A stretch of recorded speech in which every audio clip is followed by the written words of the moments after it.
नमस्कार, देवभूमि देख रहे हैं आप और आपके साथ मैं हूं अंशिका पाठक। उत्तराखंड के 4 धामों में से एक 11वें ज्योतिर्लिंग भगवान केदारनाथ मंदिर के कपाट आज भैया दूज के पर्व पर विधि विधान से शीतकाल के लिए बंद कर दिए गए हैं। सुबह 8 बजे मुख्य द्वार के कपाट शीतकाल के लिए बंद हुए हैं। इस अवसर पर बड़ी संख्या में श्रद्धालु कपाट बंद होने के साक्षी रहे।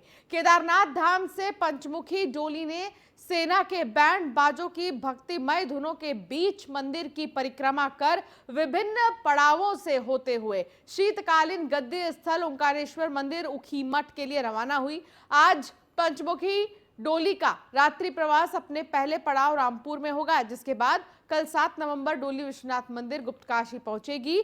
वहीं 8 नवंबर को भगवान केदारनाथ की पंचमुखी डोली पंच केदार गद्दी स्थल ओंकारेश्वर मंदिर ऊखीमठ में विराजमान हो जाएगी, जहां शीतकाल में श्रद्धालु बाबा केदार के दर्शन और पूजा अर्चना कर सकेंगे। गौरतलब है कि उत्तराखंड के 4 धामों में से गंगोत्री धाम के कपाट 4 नवंबर को शीतकाल के लिए बंद हुए थे, जबकि यमुनोत्री धाम के कपाट आज दोपहर में बंद हुए हैं। तो वहीं 20 नवंबर को शनिवार को भगवान बद्री विशाल के कपाट शीतकाल के लिए बंद हो जाएंगे। इस बार 4.5 लाख से भी ज्यादा तीर्थयात्री 4 धाम यात्रा के लिए पहुंचे थे, जिनमें से 2,40,000 से ज्यादा लोगों ने भगवान केदारनाथ के दर्शन भी किए। तो केदारनाथ के जो धाम है वो आज विधि विधान से पूजन के बाद बंद हो गए, लेकिन अब 20 नवंबर को बद्रीनाथ धाम भी बंद होगा। ओम नमः शिवाय, जय बाबा केदार। आज भगवान केदारनाथ जी के कपाट शीतकाल के लिए बंद किए गए हैं और सारे विधि विधान से तमाम विधि विधान से भगवान की पूजा अर्चना की गई और भगवान को कहीं कुंटलों विभूति से भगवान का श्रृंगार किया गया। और आज भगवान केदारनाथ की चल विग्रह डोली आज जो है रामपुर जाएगी और कल भगवान की डोली जो है गुप्तकाशी जाएगी और परसों ओंकारेश्वर मंदिर में भगवान की डोली विराजमान होगी। और वहीं आगे की पूजा पद्धति भगवान की आगे की पूजा वहीं ओंकारेश्वर मंदिर में होगी। ओम नमः शिवाय, जय बाबा केदार। तो 20 नवंबर को बद्रीनाथ धाम भी बंद हो जाएंगे, लेकिन उससे पहले केदारनाथ धाम बंद किए गए हैं। हालांकि 6 महीने तक ये धाम बंद रहेंगे। हमारे साथ ज्यादा जानकारी के लिए संदीप नेगी हमारे संवाददाता जुड़ गए हैं। संदीप, क्या जानकारी मिल रही है अलग अलग धामों को लेकर, क्योंकि जब तक ये धाम खुले थे तब तक कई लाखों में श्रद्धालु पहुंचे और उन्होंने पूजा अर्चना की, लेकिन अब इन धामों को बंद किया जा रहा है। कब तक का इंतजार करना पड़ेगा श्रद्धालुओं को? जी बिल्कुल, देखिए आज सुबह 8 बजे केदारनाथ धाम के कपाट बंद हुए हैं। इसके साथ ही 12:15 पर यमुनोत्री धाम के कपाट आज बंद हुए हैं और आगामी जो 20 नवंबर है भगवान बद्रीनाथ धाम के कपाट बंद कर दिए जाएंगे। यानी कि अब अगले जो 6 महीने का जो शीतकालीन समय रहता है, उन दिनों जो सभी जो भगवान हैं, यात्री हैं, वो अपने जो भगवानों के दर्शन इनके शीतकालीन जगहों पर कर सकते हैं। केदारनाथ की अगर मैं बात करूं तो आज 8 बजे कपाट बंद होने के बाद जो केदार बाबा की जो चल विग्रह उत्सव डोली है, पंचमुखी डोली है, ये आज रवाना हुई है। जो सेना के जो बैंड थे वो लगातार बजते रहे और तमाम जो हजारों लोग वहां पर जो मौजूद थे वो इस पल के साक्षी बने हैं।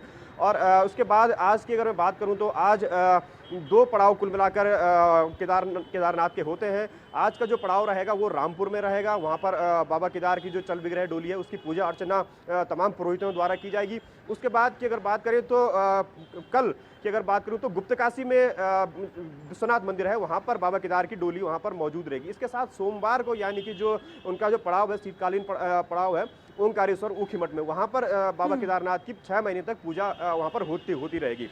इस बार की अगर मैं तादाद की अगर बात करूं तो यात्रा को महज 1.5 से 2 महीने का समय हुआ है, क्योंकि हाईकोर्ट ने कहीं ना कहीं 4 धाम यात्रा पर रोक लगा दी गई थी। लेकिन उसके बाद जब यात्रा खोली गई तो 4.5 लाख जो यात्रियों ने अब तक चारों धामों के दर्शन किए हैं।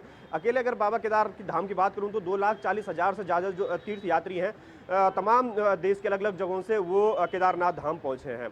तो कह सकते हैं कि महज कम समय रहा है, लेकिन कहीं ना कहीं जो यात्रा है वो बहुत तेज अपने आप में 2 महीनों के दौरान कहीं ना कहीं देखी गई थी। जिस प्रकार पहले जो कोरोना के तौर पर सरकार ने यात्रियों को प्रवेश तो करवा दिया था, लेकिन हाईकोर्ट ने इस पर रोक लगा दी थी। हाईकोर्ट ने सीधे तौर पर स्पष्ट कहा था कि कोरोना के चलते कहीं ना कहीं दिक्कतें जरूर हैं और सरकार ने इस पर फिर से अपनी जो याचिका थी वो दायर करी थी।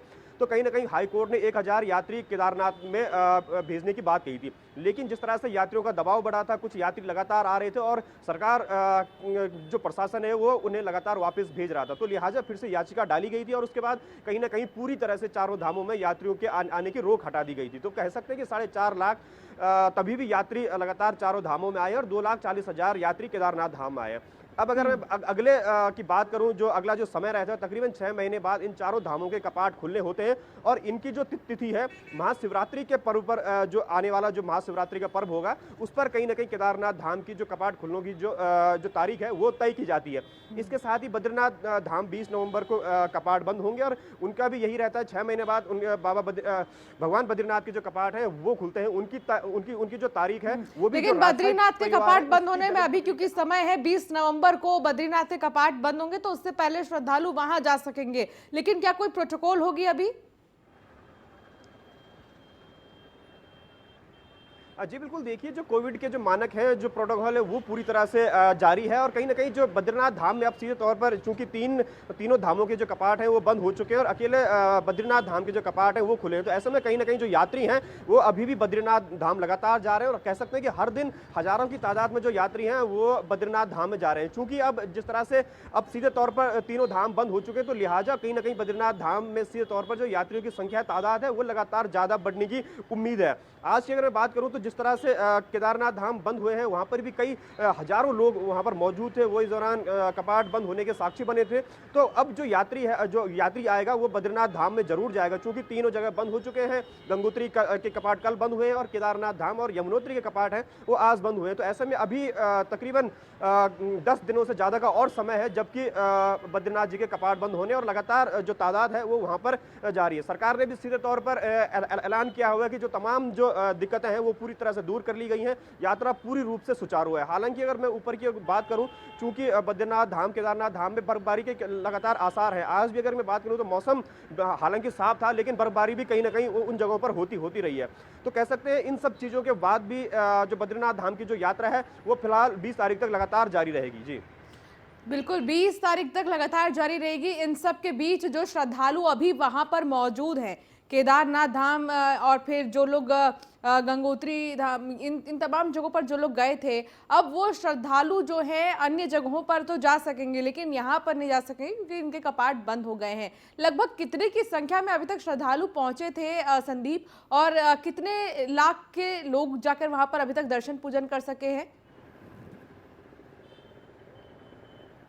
जी जैसे कि मैं बताऊं आपको, चूंकि केदारनाथ में हर दिन जो तादाद थी वो तकरीबन 4 से 5 हज़ार जो यात्री हैं वो कहीं ना कहीं केदारनाथ धाम में आ रहे थे। तो ऐसा ही आज कुछ सुबह भी देखा, चूंकि केदारनाथ जब कपाट बंद होते हैं तो जो ये यात्रियों की जो तादाद है वो कहीं ना कहीं और ज़्यादा बढ़ जाती है। तो कह सकते हैं आज की काफ़ी तादाद में, यानी कि 8 से 10 हज़ार का जो आंकड़ा है वो बताया जा रहा है। और इस तादाद में वहाँ पर केदारनाथ में जो यात्री थे, जैसे ही केदारनाथ के कपाट बंद होते हैं और जो चल बिगड़े जो डोली है वो उनके जो शीतकालीन प्रवास वहां के लिए रवाना होती है, तो तमाम जो यात्री हैं वो भी उस डोली के साथ चलते हुए सीधे तौर पर गौरीकुंड तक आते हैं और उसके बाद अपनी अपनी जो जगह है उन जगहों के लिए चले जाते हैं। लेकिन कह सकते हैं आज भी यमुनोत्री की अगर बात करें तो यमुनोत्री की 12:15 पर जैसे ही कपाट बंद हुए तो जो माँ यमुना का जो शीतकालीन प्रवास खरसाली रहता है, जो उनका जो मायका जहाँ जिनका जो बताया जाता है शीतकालीन, तो उन जगहों पर कहीं ना कहीं जो पंडा पुरोहित हैं और अन्य समाज के जो लोग हैं, यात्री हैं, उनके साथ माँ यमुना की डोली के साथ खरसाली में पहुंच चुके हैं। और अब जो आगामी जो 6 माह का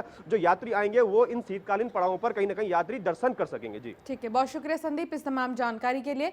चलिए अब आपको ग्राफिक्स के जरिए बताते हैं केदारनाथ धाम के बारे में। मंदिर के बाहर आप देखेंगे एक विशाल नंदी है, मंदिर के मुख्य भाग में मंडप है, इसके अलावा गर्भगृह के चारों ओर परिक्रमा पथ बनाया गया है। इसके साथ ही 4 धाम यात्रा में सबसे अहम स्थान केदारनाथ धाम का है। सबसे अहम है, बिना केदारनाथ के बद्रीनाथ यात्रा का फल नहीं मिलता, ये भी कहा जाता है। उत्तराखंड का सबसे विशाल शिव मंदिर केदारनाथ धाम ही है, सबसे विशाल और सबसे खूबसूरत।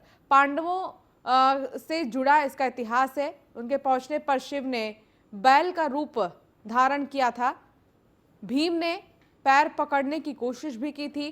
तो ये है केदारनाथ धाम का इतिहास। बैल के रूप में शिव अंतर ध्यान हो गए थे। इसके साथ ही नेपाल के पशुपतिनाथ में बैल के सिर की पूजा की जाती है। तो केदारनाथ धाम क्यों इतना खास है, ये आपको बता रहे हैं।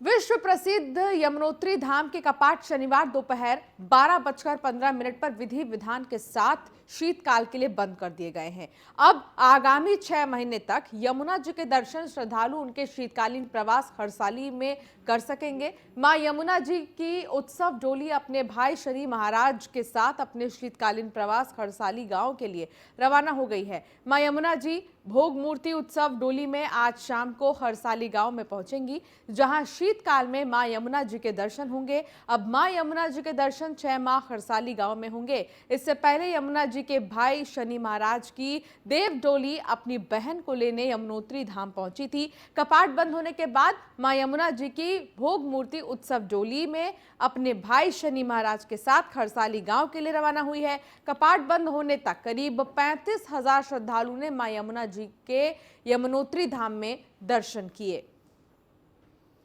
तो यमुनोत्री धाम जब तक खुला था तब तक भारी संख्या में लोग पहुंचे। अब जानिए आखिर यमुनोत्री धाम क्या है। उत्तरकाशी जिले में यह स्थित है यमुनोत्री धाम, और समुद्र तल से 3,235 मीटर की ऊंचाई पर ये बना है। यमुना माँ का मंदिर है यमुनोत्री धाम। यहाँ पर यमुना माँ की जो मूर्ति है वो लगाई गई है। यमुना का उद्गम स्थल मात्र 1 किलोमीटर दूरी पर है। अक्षय तृतीया पर ये कपाट खुलते हैं। हालांकि ये केदारनाथ से पहले ही बंद हो गए हैं।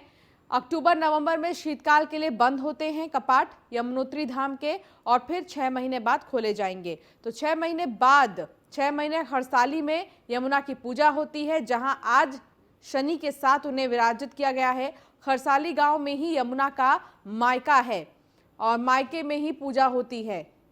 यमुना के भाई हैं शनि महाराज, और शनि महाराज के साथ ही उन्हें हरसाली ले जाया जाएगा, जहां उनकी पूजा होगी 6 महीने लगातार, और फिर 6 महीने बाद वापस से कपाट खोले जाएंगे। जनता कैबिनेट पार्टी की अध्यक्ष भावना पांडे ने बाबा केदार के दर्शन किए और उत्तराखंड की जनता कैबिनेट पार्टी की सरकार के लिए बाबा केदारनाथ से आशीर्वाद दिया। इसके बाद भावना पांडे ने केदारनाथ के तीर्थ पुरोहितों से भी मुलाकात की। इस दौरान भावना पांडे ने कहा कि पहले सरकार अपने आश्वासन के अनुसार देवस्थानम बोर्ड पर विचार करे, नहीं तो जनता कैबिनेट पार्टी पंडा पुरोहितों के साथ उनके समर्थन में सड़कों पर उतरकर देवस्थानम बोर्ड का विरोध करेगी।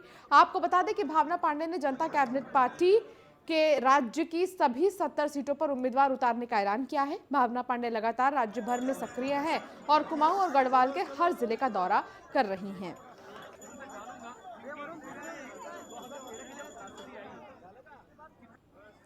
तो जनता कैबिनेट पार्टी की अध्यक्ष हैं भावना पांडे, और उनकी तरफ से कहा गया है देवस्थानम बोर्ड पर विचार करे सरकार, और इसके साथ ही उन्होंने कहा समाधान नहीं होने पर प्रदर्शन भी करेंगे। तो भावना पांडे की तरफ से कहा गया है कि प्रदर्शन करेंगे अगर देवस्थानम बोर्ड को लेकर विचार नहीं करती है सरकार। जनता कैबिनेट पार्टी के लिए बाबा से उन्होंने आशीर्वाद भी लिया, आप तस्वीरों में देख सकते हैं। इसके अलावा उन्होंने कहा कि सरकार विचार करे, नहीं तो अलग अलग जगहों पर प्रदर्शन किया जाएगा देवस्थानम बोर्ड को लेकर।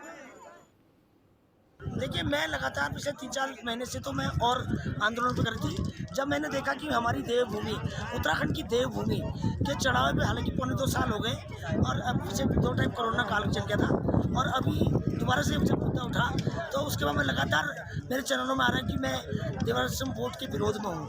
नहीं बनना चाहिए। अंग्रेजों के टाइम पे भी हमारे भगवानों के चढ़ावे पर नजर नहीं रखती थी। आज तो अंग्रेजों से पूरा कुशासन हो गया। तो बड़े दुर्भाग्य की बात है, अगर आज देवभूमि के पुरोहित, अगर जो मैंने सुना कि ब्लड से चिट्ठियां लिख रहे हैं, अभी कितना सत्य होता नहीं मुझे नहीं मालूम है। अगर ऐसा लिखा है तो ये पूरे देश के लिए बहुत ही अशुभ संकेत है। आगामी विधानसभा चुनाव की तैयारी में कांग्रेस ने कमर कस ली है और पूरे दमखम के साथ पार्टी चुनाव जीतने की कोशिश कर रही है। तो वहीं प्रदेश अध्यक्ष गणेश गोदियाल ने कार्यकर्ताओं से कहा कि वो केंद्र और राज्य स्तर के कार्यक्रमों के अलावा अपने स्तर पर भी गली मोहल्लों में जाकर लोगों से बात कर महंगाई और राज्य और केंद्र सरकार की नाकामियां गिनवाएंगे।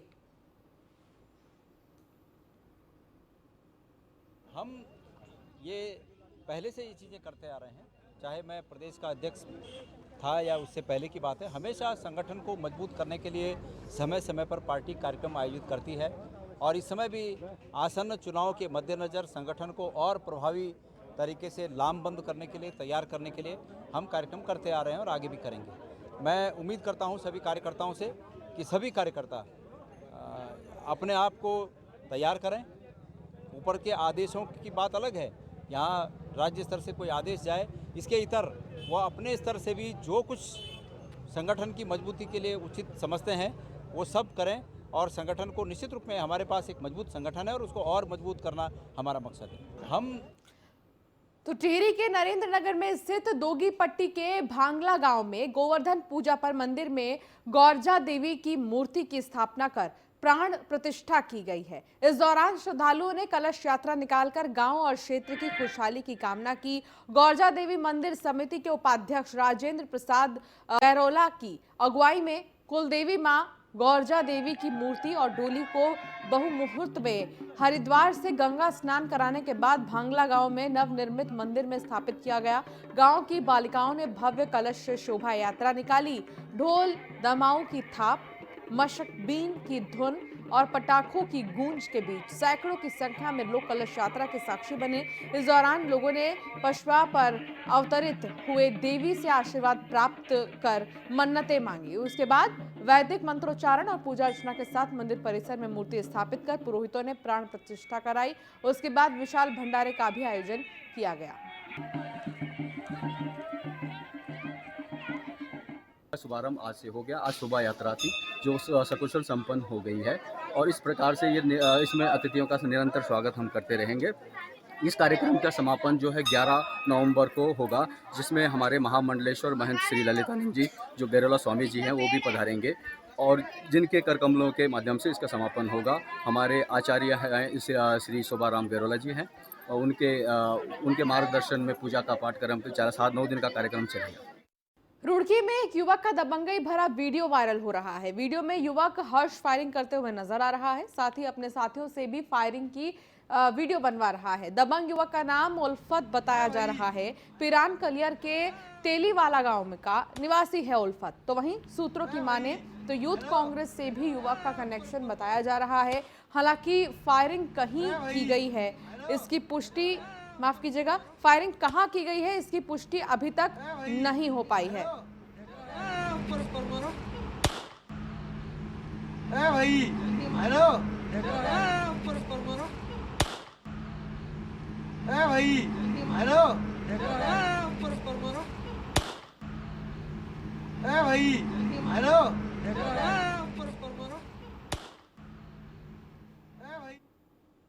टिहरी में पलायन की मार झेल रहे लोगों में दिवाली का त्योहार फीका पड़ता नजर आया, लेकिन मांद्रा गांव के युवाओं ने पौराणिक संस्कृति को जिंदा रखते हुए त्योहार को पूरे रीति रिवाज के साथ मनाया।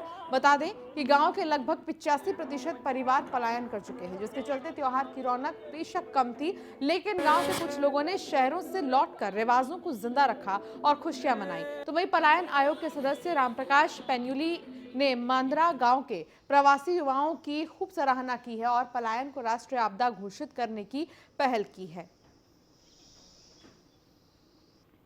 का जो पलायन है स्वयं में एक सामान्य पलायन है, एक बहुत असामान्य पलायन है। इसको एक राष्ट्रीय चुनौती मान के, एक राष्ट्रीय समस्या, राष्ट्रीय आपदा मान करके इससे निपटा जाना बहुत आवश्यक है। सीमांत का प्रदेश है और सीमांत के इन उच्च और मध्य हिमालय गांव से लोगों का इस तरह विकास के लिए या सुविधाओं के लिए गांव को छोड़ना एक बहुत बड़ी समस्या है। इसको मैं और इस समस्या का निदान इस रूप में सोचता हूं कि यह चुनौती एक राष्ट्रीय आपदा मान करके इस चुनौती का कोशिश करते हैं कि हर साल अपने गांव में आए, दिवाली मनाएं। और गांव की हालत वैसी है, पलायन बहुत हो चुका है गांव में, तो हम हर साल कोशिश करते हैं दिवाली के टाइम पे कि गांव में आके ही दिवाली मनाएं। देश भर में भाई बहन के प्यार का प्रतीक भाई दूज का पर्व मनाया जा रहा है। भाई दूज के मौके पर बहनें भाइयों का तिलक कर उनकी लंबी उम्र की कामना करती हैं, तो वहीं भाई बहनों को रक्षा के वचन के साथ ही गिफ्ट भी देते हैं। तो भाई बहन के प्यार का प्रतीक है भाई दूज, और इस मौके पर बहनें भाइयों की लंबी उम्र की कामना करती हैं।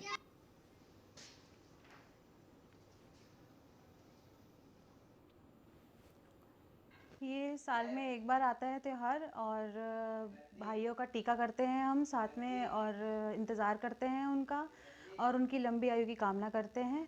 और इस त्यौहार का इंतज़ार एक साल से रहता है हम लोगों को, कि ताकि भाई लोग आएँ और उनका टीका करें हम, और साथ में सेलिब्रेट करें। त्योहार की हम और आज हमने अपने भाई के तिलक करा है और बहुत धूमधाम से सेलिब्रेट करते हैं इस त्यौहार को।